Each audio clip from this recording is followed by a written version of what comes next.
So in tech these days, there's a bit of a morbid term, morbid game, gallows humor game that comes up every time a hyperscaler or an AI platform has a keynote. It's called Keynote Bingo. And the point of the game is to figure out which company's fundamental product just got killed based on a keynote announcement. And so obviously we want to avoid that fate. And so I have two experts with me here today to help share some of their knowledge around not being victim to Keynote Bingo. And so first I'll start with you, Shiv. Just given your background and product over multiple billion-dollar companies, how do you define a product versus a feature? Yeah, great to be here, by the way. So, I mean, the way I think about features are essentially solving a task. And then if you think of a product, it's usually solving for a job or job to be done. And then there's a lot of talk about how do products become platforms. And the journey there is essentially when a product becomes part of someone's architecture, you've essentially become a platform or a company that is selling a platform. So to put it in context, like for us, let's start with like Auth0, which does authentication as a service. We initially started as a feature, which was it's just a login box. Very, very simple. But over time, it evolved into essentially being embedded into your entire login flow, connecting to business systems, and including building an ecosystem around it, so providing integrations. And so when you are deeply embedded into the application's architecture, now you are a platform and you're embedded in basically every application that's being built. Yeah. And maybe I'll ask you that same question, Oskari, talking about your journey. So you and your founders started Aiven specifically to solve the needs of developers and DBAs with a simple cloud management platform that was agnostic to the underlying architecture and the underlying cloud provider. So as you thought about starting the company, what did you feel like had to be your core product then? And fast forward almost 10 years later, how have your customers' expectations evolved given what's now become available from the underlying cloud providers, Google, Amazon, Azure, et cetera? Yeah, so good to be here. I started building Aiven in 2015 with my co-founders. It's 4 software engineers. We all work with open source. We work with databases. We love that the open source infrastructure, all these things that we understood like a lot of other products rely on. We also were really excited about the kind of emergence of cloud, AWS becoming popular, Google Cloud, Azure, a lot of like smaller clouds also starting at that time. We saw that like nobody's really like making these open source products that we think all developers love, available and accessible on the clouds. You're sure you had like commercial open source companies, but none of them were focused on the cloud. You had the big cloud companies, but none of them were focused on open source. So we thought like, right, we can help a lot of developers out there just get access to the thing that they already know they want and need. And we went out to the market with first like a managed Postgres, then we expanded our portfolio to include other databases and data streaming, all of these like stateful data systems running on the cloud. And we saw a lot of just demand for that. But I think like as you mentioned, like over time, of course, other people also see that there's a big growing market for what we are doing, and there's a lot of demand for open source. And what we started out with was essentially kind of like a feature functionality that others already wanted.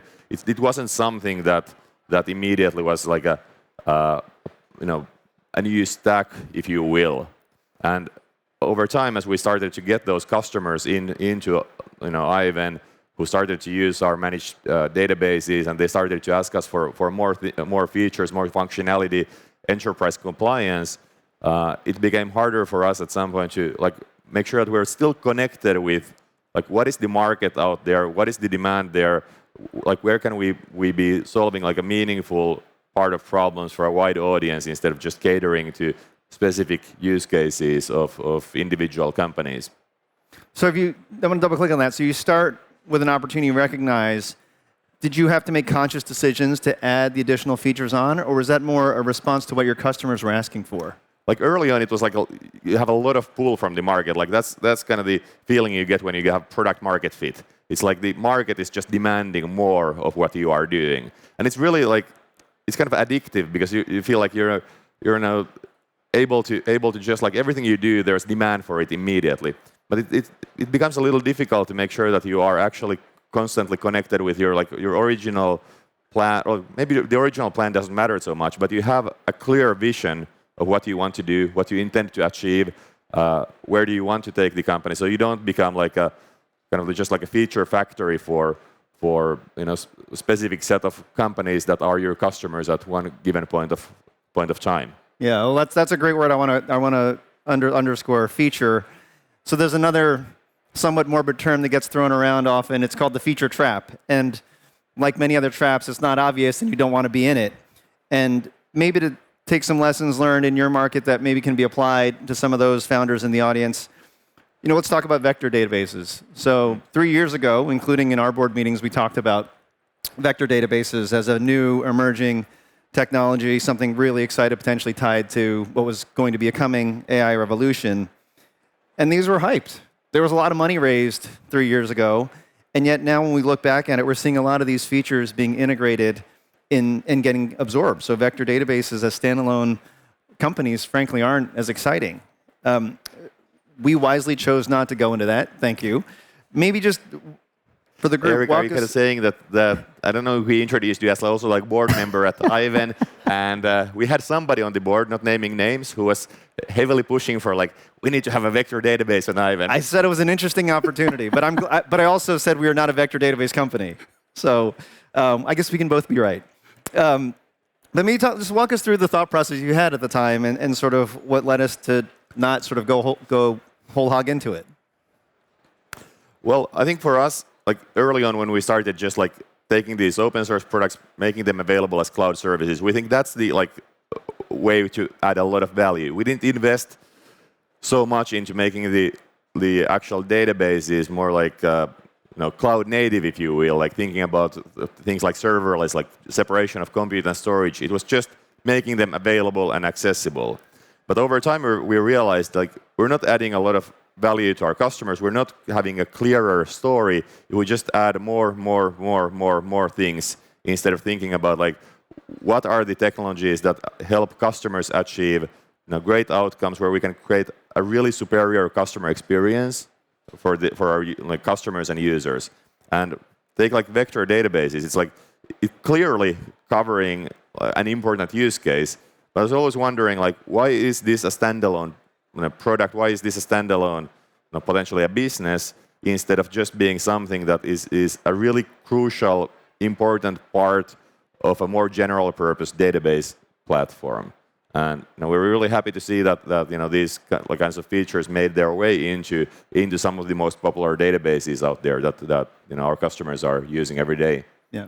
So I'm hearing a lot of emphasis on customer centricity and diagnosing the underlying problem. And so maybe that's also a good segue. Shiv, I want to ask you whether at DigitalOcean or at Auth0, owning product, you've made a lot of decisions as to whether a customer need was A, worth going after, but perhaps even more important than that, if it is, the answer is in the affirmative.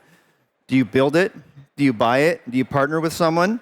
What was your framework for thinking through whether this customer demand, customers will ask for everything, was truly durable? And then when you decided to actually go after it, what was the best approach to deliver that capability to your customers? Yeah, we kind of made a lot of mistakes, by the way, before coming up with a framework, and so hopefully many of you don't have to repeat those. It essentially boiled down to three things in the end. So when it came to building, it was very clear we should build what differentiates us. So for example, at DigitalOcean, the differentiator was we wanted to build cloud computing that was simple for developers. So maniacally focused on that one focus.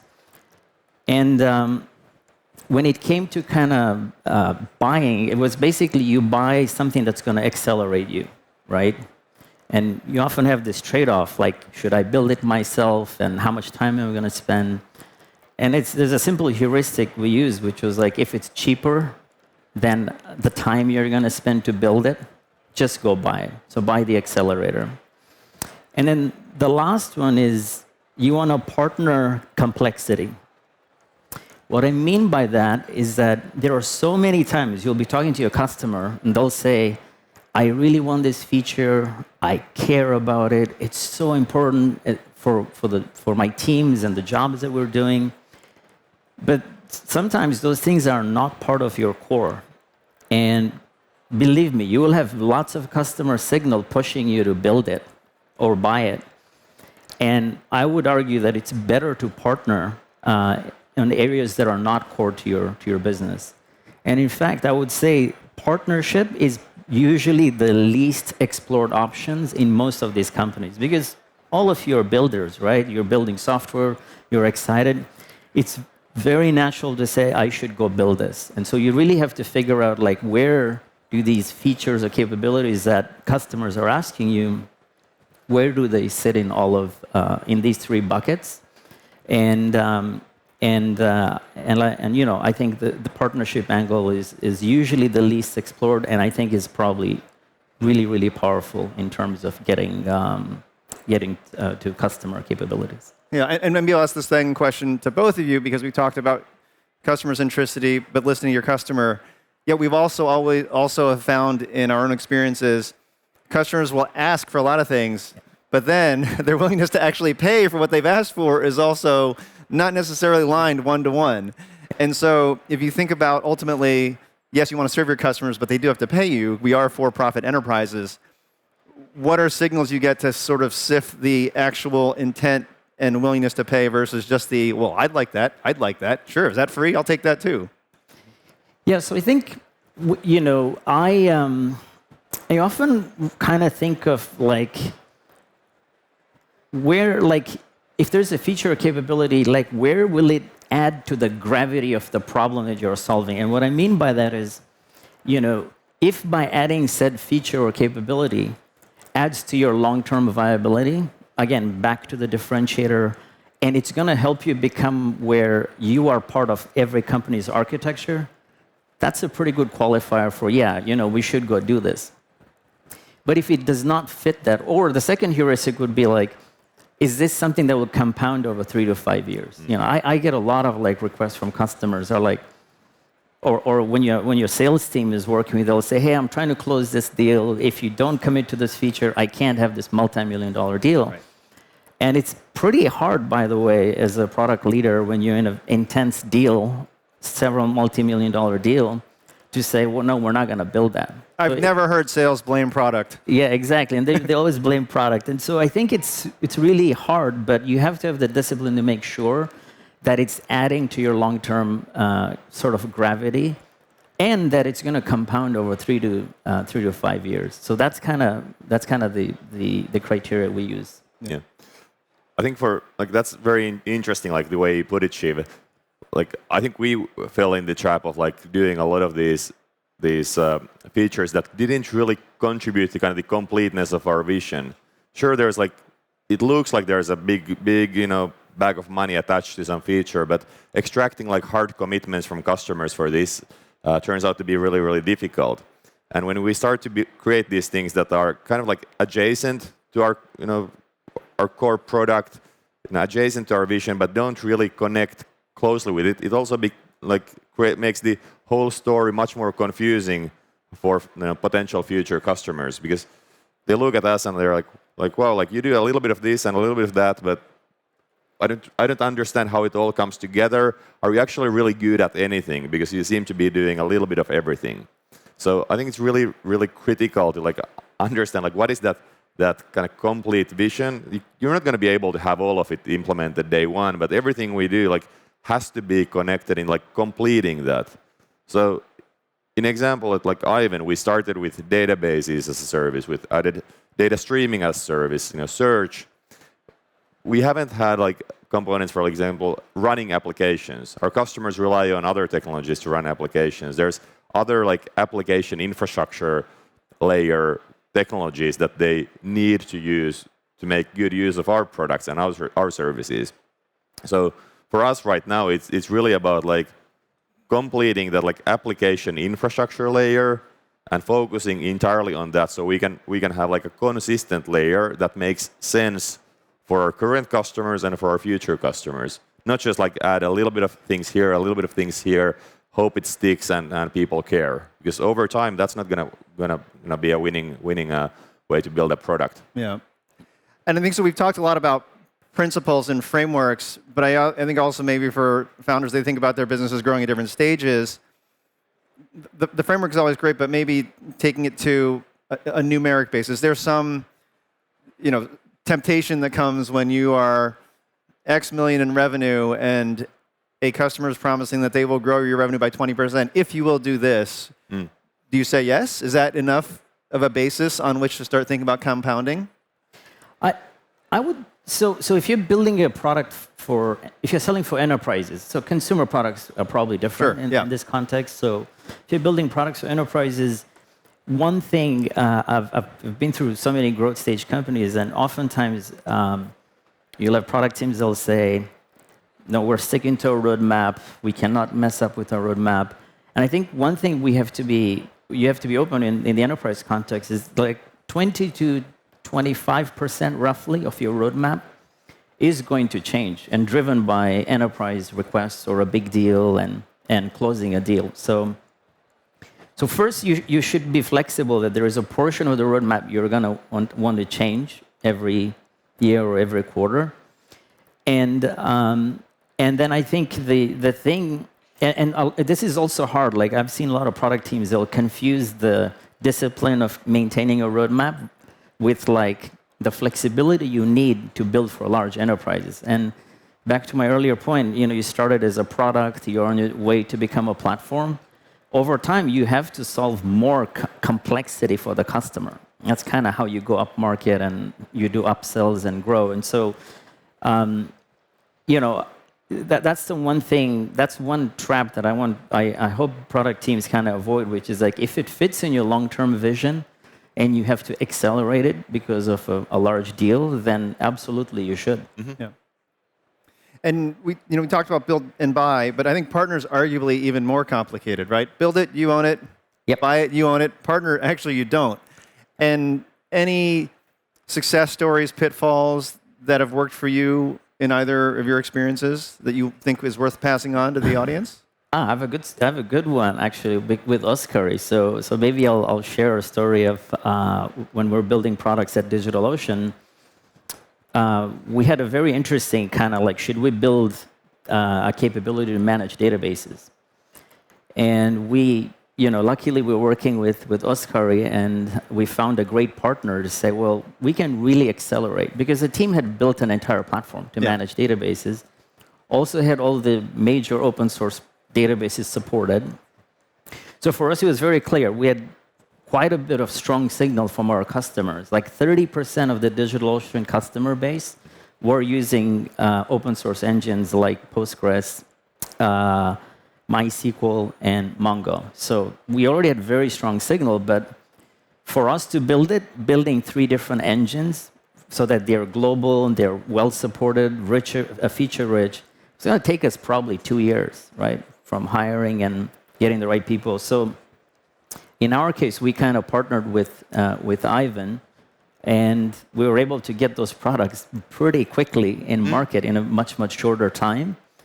And the partnership, as far as I know, has continued to be a very healthy partnership, both for DigitalOcean, but also for Aiven. So, that's like a classic, that's like a real world example of where we had a really great partnership, and the principles of our partnership were such that, we benefited serving our customers, but the partnership has also been successful for Aiven. Yeah, I think that's been a really successful partnership for both of the companies over the past 7 years now. But the one thing that I've found is that it's really actually difficult to find partners where you have that perfect connection. Like the products are close enough, maybe tiny bit of overlap, not too much. So you're thinking about am I competing with this partner or not? Not too far, so you don't really see how these things come together. Company sizes have to be within an order of magnitude. Otherwise, it tends not to work. So we have a number of really successful partnerships. We've had a ton more discussions with companies that we hope to partner with, both small ones and big ones, where we just didn't have that good connection. But perhaps to like Shiv's point, like when we started working together, we had our first conversations while Shiv was at DigitalOcean. It didn't take many months before we were actually out serving real customers with a fully integrated product. Yep. So in many ways, I heard the customer centricity, alignment of interest. That all feeds this purpose of attacking a market opportunity that's probably more successfully hit on working together than apart. Let's lean into that theme a little bit. So we talk about product advantages, but technology moves so quickly these days, and the windows of opportunity for a product can actually close pretty quickly, vector databases being an example. Maybe for you, Oskari, how do you think about keeping those windows of opportunity open as long as possible? And maybe with the geographic context, because obviously we're in your hometown, Helsinki, we're in Europe. Maybe talk about some of the ways you can leverage your local resources and strengths to keep those windows open. Sure. So I think the only real advantage that startups have is like speed of execution. So you have to be able to move very, very quickly, try out new things, try them out in the market, not just like build them and keep them to yourself. And if they resonate with the market, then double down on them and like look to make those available to real paying customers. But you shouldn't get too excited about your own ideas, because somebody else has similar ideas. There might be the next open AI launch that will make a whole set of features, potentially products and companies obsolete. So if you just keep working on something behind the scenes for a year, by the time you launch it, it might be that nobody's going to care. It's already a commodity at the time. And I think that's something that will happen to everybody over time. Things get commoditized bottom up all the time. So what was really innovative, great, cool 5 years ago is probably old news today. So I think we here in Europe. So I'm based here in Helsinki. We have roughly a quarter of our staff of 400 based here in Finland, and the rest distributed around the world. There's a lot of great talent in Europe, but I think the one thing that we certainly can learn from Silicon Valley is this sense of urgency and speed of execution. And we don't have to be there, move to Silicon Valley, all of us. But I think it's we have to import some of that mindset here and just understand what is the advantage there. It's a lot of talent that's excited about what's happening in tech and just executing super fast. Well, and Shiv, you spent most of your career actually outside of Silicon Valley, right? You're from the States and you work in the States, but DigitalOcean's New York, Auth0, Seattle. Okta obviously now had acquired Auth0, and sort of I'm sure you're spending more time in San Francisco. What tactics have you seen over the course of your time at either of those companies that have allowed you to compete with the best, regardless of where they may be based? Yeah, well, I'll start with a personal story, a DigitalOcean story, which is, in fact, DigitalOcean had hired lots of heads of products from Silicon Valley. But guess what? No one believed DigitalOcean could be viable, because all of them said, there's no way you can compete with AWS, you cannot compete with Azure, you can't compete with Google. So I was a good fit for that role because, one, I didn't come with the baggage that we couldn't. Now, you could argue maybe I was stupid or naive to even believe that, but it actually worked out in hindsight, because we did build a thriving cloud for developers that ultimately went public and is now continuing to thrive. So I think the learnings for me are just when you're building outside of Silicon Valley, you really have to win on product truth. Focus on your customer, make sure you're adding value, build an amazing product, and you will thrive and survive. If you're not in the Bay Area or Silicon Valley, you're not going to benefit from the hype. There is no benefit from talent density, and there is no amplification. So you really have to stand out. And I'll give you an example.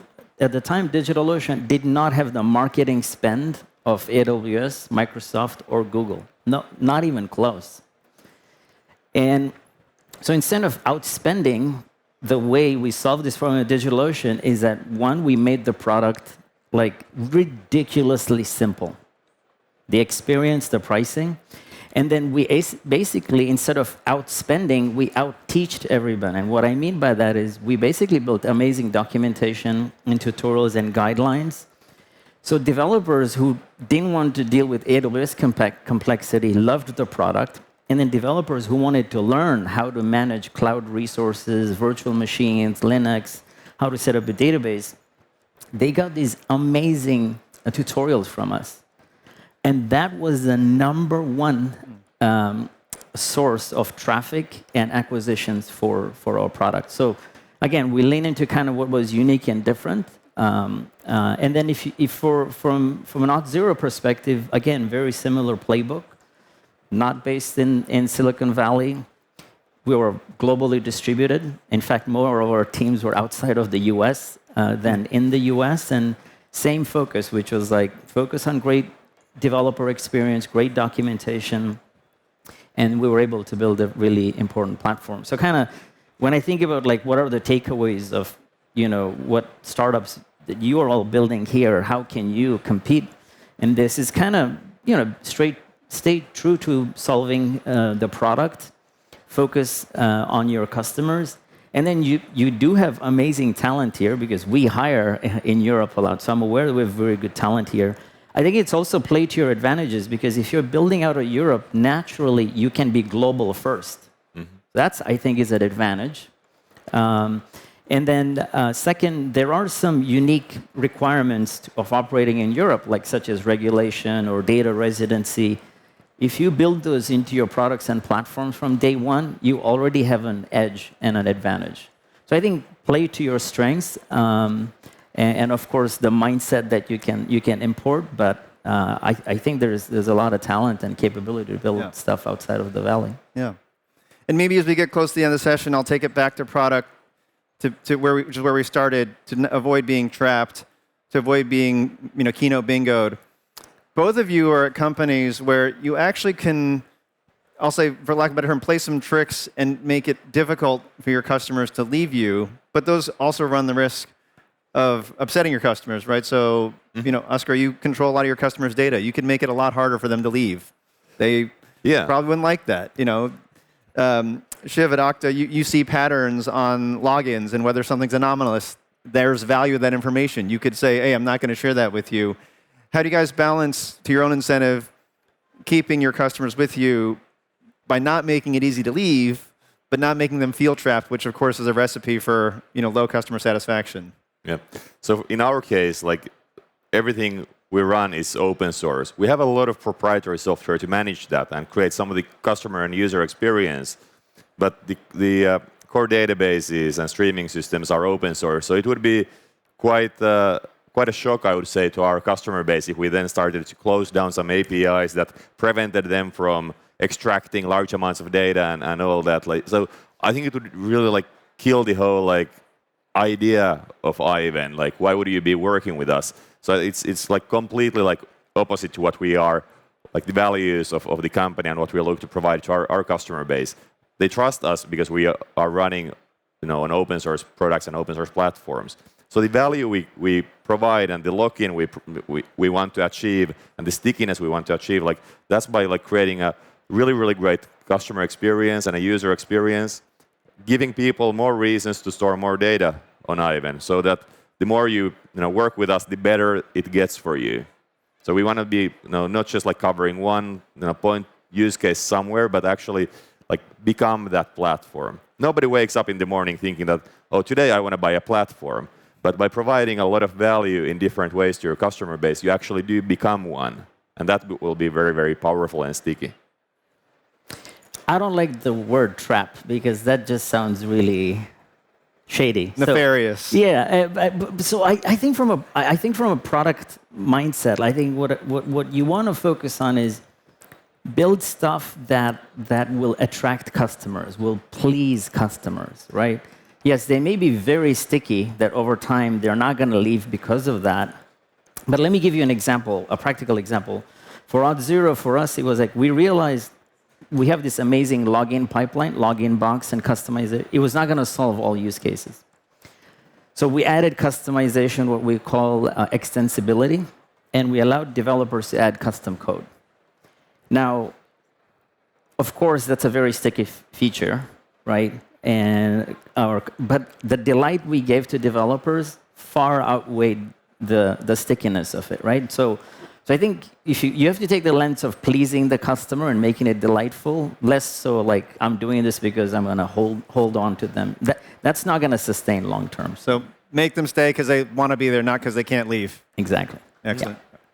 Thanks, guys. Really appreciate the time. Thank you. Right. Thank you.